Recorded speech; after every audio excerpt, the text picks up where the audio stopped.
what was turkey yucky? Well, it was turkey pulled off the bone and shredded and everything else, drowned in gravy with bread for thickening and flour, of course, and basically made like a hamburger gravy out of turkey. Now let me tell you something. Turkey yucky was always good, especially if you put it on some bread and you chow down on it. Well, it's tasty stuff, and I wish I would have had a recipe, but I don't, sadly. So in case you're curious, Fatty is cooking a Christmas special meal for all of us to enjoy, except this video was posted the second week of January, basically removing it, I don't know, 3.5 weeks since Christmas.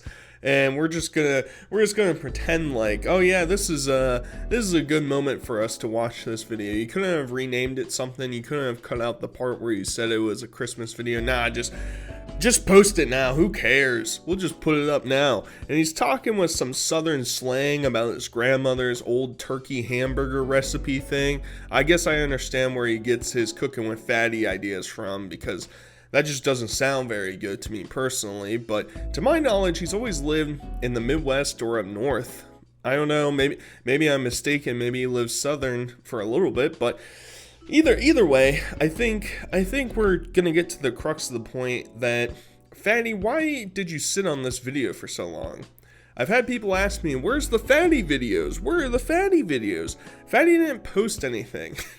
Fatty's most recent videos were him playing Pokemon in a horrible resolution. The screen was all fucked up. He had weird things on the edges of the template. It just didn't look good. It wasn't worth my time.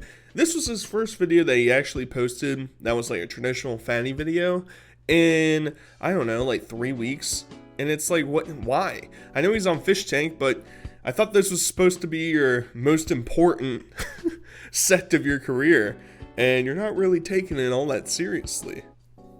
This big mess of a countertop, and today I lost power. Well, not today, earlier, last 2 nights ago, I lost power. Well, the stovetop runs on electricity. Without electricity, the shit can't do shit. I always think it's funny that Fatty's getting pigeonholed into the Fat Shack. Like, I understand it. It happens almost anywhere. If you lose power, losing power for 2 days is pretty crazy. And, you know, it's happened previously, but you don't have anything else that you could cook something on. I feel like I've seen you with a hot plate before. You don't have a hot plate that runs on propane or something you can hook up in there? It's probably a bad idea. I mean, Fatty and propane in a tightly non-ventilated area is probably not a great solution, but he just gets to go hang out inside of Blaze's parents' house, I guess. He gets to disappear and not have to deal with this disgusting mess that is within the Fatty Shack. The crazy thing is, I'm not even like a neat freak. If anything, I'm actually a little bit slobbish at times. You know, sometimes I don't put my clothes away.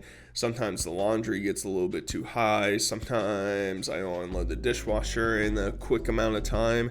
There's plenty of things like that occur, but Fatty lives in a 200 square foot shack. Why is there just shit everywhere? You don't even have to move around that much to put it away. You can take the things on the counter and just toss them into the loft above you. Who cares? Just toss them up there. Out of sight, out of mind. I'd take that over just having dirt and soot everywhere. It's gross. We gotta let that boil. You know why we gotta let it boil? Because we gotta take some noodles. Specifically, these noodles right here. You see these? Actually, not those noodles. Not that noodle. We're gonna want these fancy ass noodles. We're gonna need some wok sauce, some Alfredo sauce. I'm gonna get into the fridge now. You know what that fridge is gonna hold? It's gonna hold cheese, some Velveeta, some ham, just like that. I mean, I have to see Fatty go grocery shopping. I have to. I need to understand the rationale of having 3 different pasta types on hand at all times. It just doesn't make any sense to me. That plus having multiple different marinaras or Alfredo sauces and like copious amounts of different cheeses, shredded cheeses that you have inside your fridge. Or why you have 2 gallons of chocolate milk. What the fuck? 2 gallons of chocolate milk? That doesn't make any sense in my brain. And I'm not a chocolate milk hater. I love chocolate milk. But you're telling me that you're drinking chocolate milk on a consistent meal basis? You know, I could understand if you got a half gallon, I'd be like, okay, you know, maybe you drink that in a week or 2. You know, I can sort of rationalize that. But an entire gallon of chocolate milk, holy fuck. That's so much sugar. Oh my god, it's bizarre. And like, I understand that Fatty is he probably doesn't have a budget in place, but hypothetically speaking, he's trying to find cheaper options to make meals and stuff because he's not racking in crazy amounts of money. And like, I don't know, when I go grocery shopping, I mean, everything costs way too much shit nowadays anyway, but you know, I try and stick around like $75 each week that I go. Some people probably think that's way too much. Some people probably think that's way too little. That's what works out for me. It helps me buy like meat, and I like making meals that last a week. So I'm currently cooking like a pot roast right now, and that's gonna feed me for the entire week. That's dinner plus maybe a couple lunches throughout the entire week. Maybe I'll buy some carb, maybe I'll get potatoes to cook with it, or maybe I'll get pasta with it. But I don't need to buy a new box of pasta every single week. The same pasta I've had in my pantry, I've had for over 2 weeks, and I've made 3 meals out of it already. There's 1 more serving left in there, and then I'll be good to go buy more pasta. It just doesn't make sense. I need to see a video of Fatty going grocery shopping, and I know people are like, oh my god, you're just digging into his grocery habits. What's up with that? And it's like, well, don't expose me to it, and then I won't get so irate. 2 gallons of chocolate milk? Get the fuck out of here. Velveeta will give you the runs. Like your name is, I don't know, fucking Subway Runners, whatever, Subway Surfers, whatever it's called.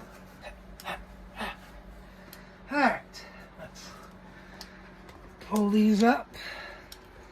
Just like taking a bra off. Only as Fatty never taken a bra off. We know that. I mean, I'm surprised that trolls haven't tried to convince him to wear a bra like they did with Christian. You know, I'm a little bit surprised by that. I feel like that's a natural progression, but we haven't gotten to that point yet.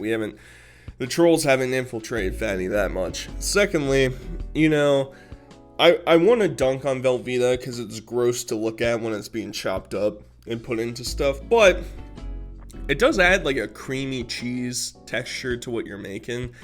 So it's like, as long as it's not like the primary cheese in your meal, I'll let it slide. I won't go insane on Velveeta cheese, all right? I know it's just like weird rubbery cheese that's not really cheese. It just has some like, I don't know, dehydrated dairy products in it. I don't know what's going on with Velveeta, but I'm not going to dunk on it too much. But please show me a video of you like Michael Scott trying to show his future child how to take a bra off. Do that for me, Fatty, please. Pretty please. Oh, let me put in a bunch of fancy words with my food. Let me say I cooked it in some fancy way. Get off your fucking high horse, Ramsey. There we go. Now we're gonna...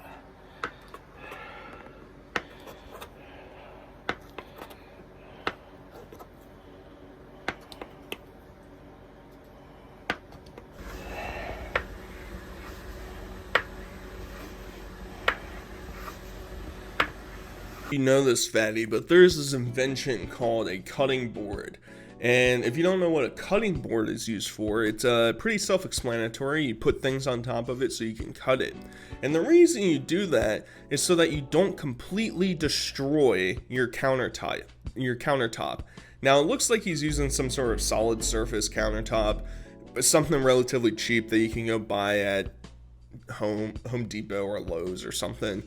And those can stand up a little bit, but over time, if you keep cutting a knife into it, you're gonna chip it, and you're gonna break through the protective barrier, and it's gonna be a mess. You're gonna get food in there. It's gonna be a whole disaster. We don't want that. So go to, I don't know, Marshall's, go to Home Goods, buy a $10 cutting board, and you're good to go. Get one. I got one that has a plastic side for your meats and such, and the other side wood, so you can cut vegetables on it. It's perfect. I spent like $15 on it. You can go do that. It's quite easy, and it's painful for me to sit here and watch you cut things on your countertop and have you obviously not wipe it down afterwards. You're just leaving gross processed meat juices and Velveeta cheese slices just stuck on the counter, and you just say, yeah, that's fine. And I cut it out in the video, but he like dropped some cup or pot onto his foot at the beginning of the video, and he just sort of moved on from it. He's like, oh man, I dropped that. Anyway, back to making the video. You couldn't bend over for 2 seconds and pick it up and put it back on the counter. That's just like supreme laziness. It's insane. And I don't know why he's trying to take pop shots at Gordon Ramsay of all people, because yes, Gordon Ramsay makes, I don't know, higher class, higher end food, but if you ever watched, he does like tutorials for certain things. He does, you know, his most popular video, I think, is him how to make a burger, and it's like stuff like that can be easily replicatable. So I don't know, maybe instead of you coming up with these ideas, try and follow a Martha Stewart directions and see where that leads you, because I don't know how much more Fatty's cooking I can take. Look at this. This is the freshest mozzarella you're ever gonna see. Ready? Watch this. Oh, don't spill any of that. Oh, look at that freshness. Hold up, we ain't done yet. We ain't done yet now. We want to take 2 handfuls. Mind you, this is going to be a vacuum-y, cheesy little fucking mess. So I don't understand why he has these little cups, these little side dishes that he's just putting stuff into. He's put everything like that in there. It's like, okay, you're not making like a crazy dish that you have to deglaze the bottom of the pan and you have to separate ingredients and cook them. You're not baking something, you know? It's not dry and wet ingredients. All the shit's gonna be dumped into the pan and melted together into a goop. So I don't know. It seems a bit unnecessary to me, Fatty. But hey, I'm not the expert here. And, you know, I was just saying I don't want to watch Fatty's cooking videos anymore. Blah blah blah. Cry me a river. But hey, you know, maybe you're on to something. You won't clean your counters, but you'll at least separate your foods in the separate little dish bowls. So okay, cool. You know, watching this stuff boil is like watching a kid grow up. It takes a long fucking time, and really only do it right about half the time. The other half, you're raising a crazy lunatic. Like he is explaining himself to the audience. You know, his mother was incapable of raising Chris perfectly, and I'm not expecting perfection, but at the same time, he's just fallen off the rails since she's gone. Now his other brother or his cousin, whoever that guy is, he seems pretty normal. He seems relatively normal. But Fatty, man, ever since his mom dying saga, this man has been ill-prepped to exist in the real world. And it's a bit ironic coming from him, saying, yeah, you know, you only get it right half the time, and I guess he's the other half that didn't get it right. You know, he's got some redeeming traits, right? He's funny, right? He's a funny guy. I'm laughing. It's comedy. He's a professional chef. He takes his YouTube career very seriously. He definitely doesn't overcharge on all of his other things like merch or Cameo or anything like that. He's not trying to squeeze every last dime out of his audience. That can't possibly be it. But hey, you know, Sam Hyde likes him, so he just gets to go live at the fish tank house forever. And that's just his retirement plan.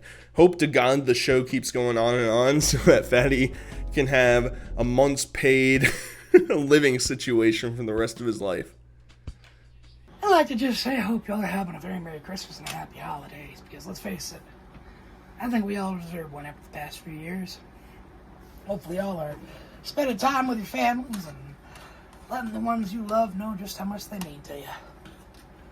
The world can be a bleak place sometimes, and, well, it's just the sad reality of it.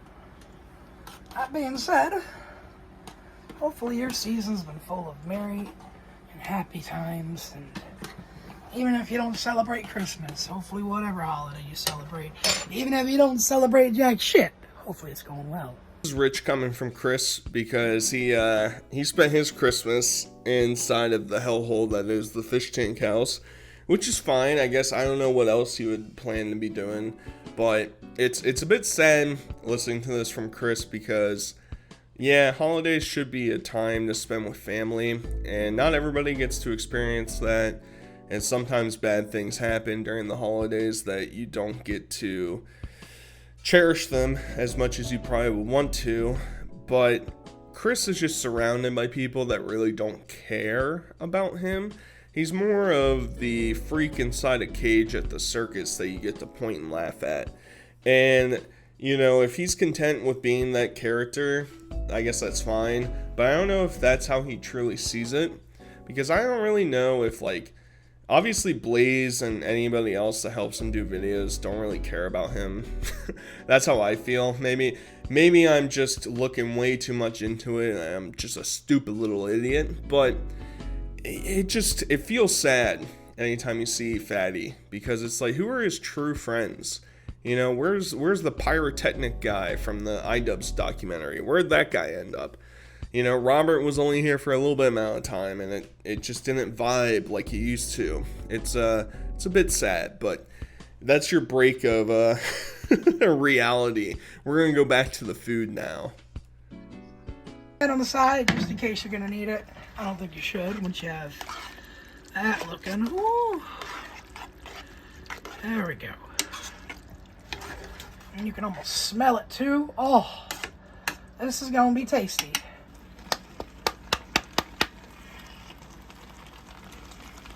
Alright, look at that. Now, I don't know about you guys. I'm thinking this could use a little more mozzarella. So I'm gonna grab some mozzarella.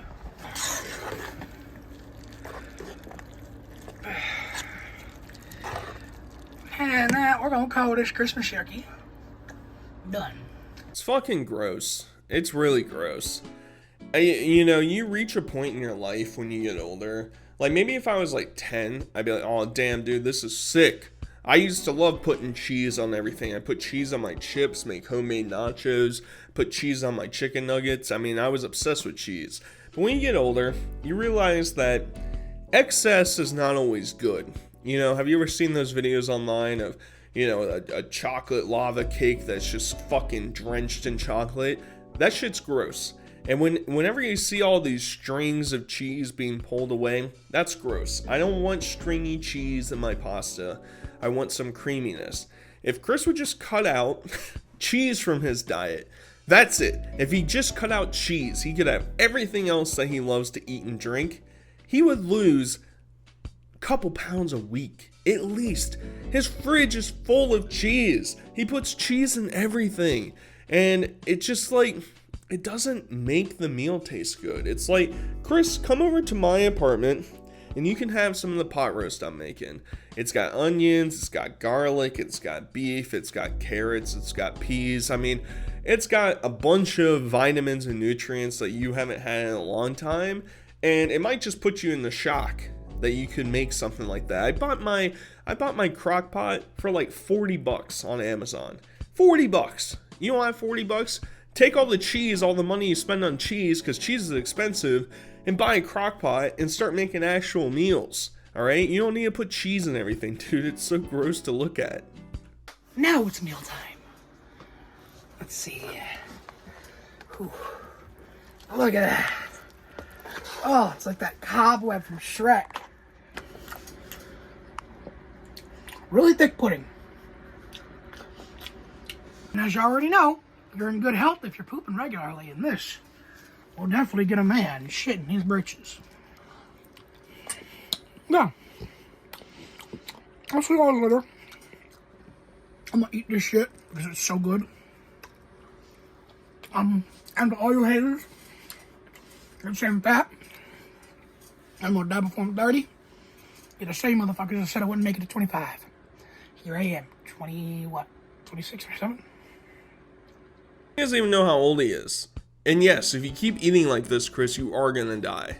It's probably not gonna be 30 because it is amazing how resilient the human body is. Do you see the alcoholics I cover, like Josh and Only Use Me Blade? Those guys still have decades maybe built into them. That's how strong and resilient the body is, because the body's like, damn dude, please change your lifestyle. Pretty soon Chris is going to start having extremity issues where he's not going to be able to walk super well. His back's going to be all fucked up. His joints are going to be in constant pain 24/7. And then he's going to realize, damn, maybe I should have gotten rid of all the cheese out of my fridge like saturated content told me to. And then I wouldn't be in this extreme pain. And it doesn't help that you don't have health insurance. It doesn't help that if you have an ailment, how are you going to get it fixed? You're never going to be able to afford it. I mean, it's a mess, dude. It's a mess. And comparing your foods to Shrek cobwebs are probably not the direction you want to be heading in, bro. You know, you think it's a slam dunk on the trolls by saying, oh, the trolls thought I'd be dead by now, and I'm still alive. Yeah, but you look exactly the same, if not worse, all right? Your entire shtick is, oh, I'm going to take off my shirt and eat gross slop. And you're snorting and you're honking like a fucking pig while you're eating the food, and yeah, that's what the audience wants to fucking hear, Chris. Jesus Christ, dude. Have some self-respect for yourself. Have some self-respect for your audience. And actually make some content that they'd be interested in watching. That's my word of advice. So, when you make another video that's worthwhile for me talking about, I don't know, in probably 3 weeks at this rate, let me know. I'd be interested. Either way, I hope you guys enjoyed. Until next time, I'll talk to you guys later. Peace.